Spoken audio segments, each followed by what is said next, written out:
Nirmala സീതാരാമനെയോ S ജയശങ്കരെയോ ഇറക്കി തിരുവനന്തപുരം പിടിക്കാൻ BJP. പൊതുസ്വീകാര്യതയുള്ള ദേശീയ നേതാക്കളെ മത്സരിപ്പിച്ചാൽ തരൂരിനെ അട്ടിമറിക്കാമെന്നാണ് ബിജെപിയുടെ പ്രതീക്ഷ. സിപിഐയുടെ ആനി രാജ ഇടതുമുന്നണി സ്ഥാനാർത്ഥിയാകാനും സാധ്യതയുണ്ട്. ഇതോടെ ദേശീയ നേതാക്കളുടെ അപൂർവ മത്സരത്തിനാകും തലസ്ഥാന മണ്ഡലം വേദിയാകുക.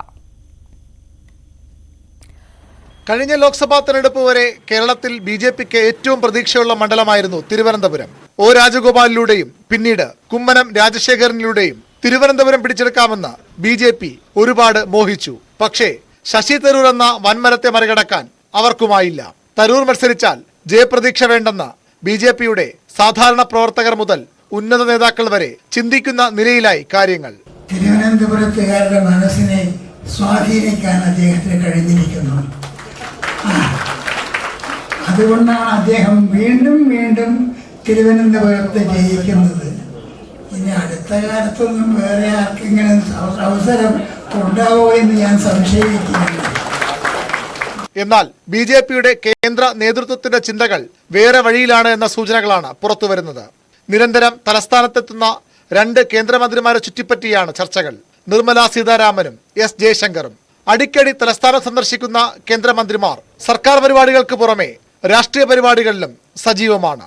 മലയാളിയായ കേന്ദ്ര സഹമന്ത്രി രാജീവ് ചന്ദ്രശേഖരന്റെ പേരും അന്തരീക്ഷത്തിലുണ്ട്. പ്രധാനമന്ത്രി നരേന്ദ്രമോദി തമിഴ്നാട്ടിൽ മത്സരിക്കാനുള്ള സാധ്യതയും തള്ളിക്കളയാനാകില്ല. അത് തിരുവനന്തപുരത്തോട് ചേർന്ന് കിടക്കുന്ന കന്യാകുമാരിയിലായേക്കുമെന്നും വാർത്തകളുണ്ട്.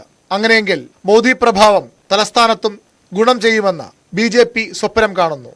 ഇടതുമുന്നണിയിൽ സിപിഐയുടെ സീറ്റാണ് തിരുവനന്തപുരം.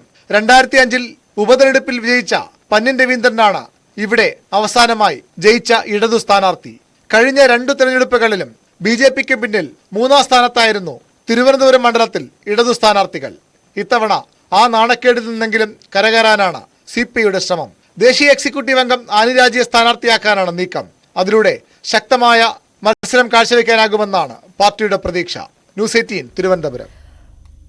എറണാകുളം ജില്ലയിലെ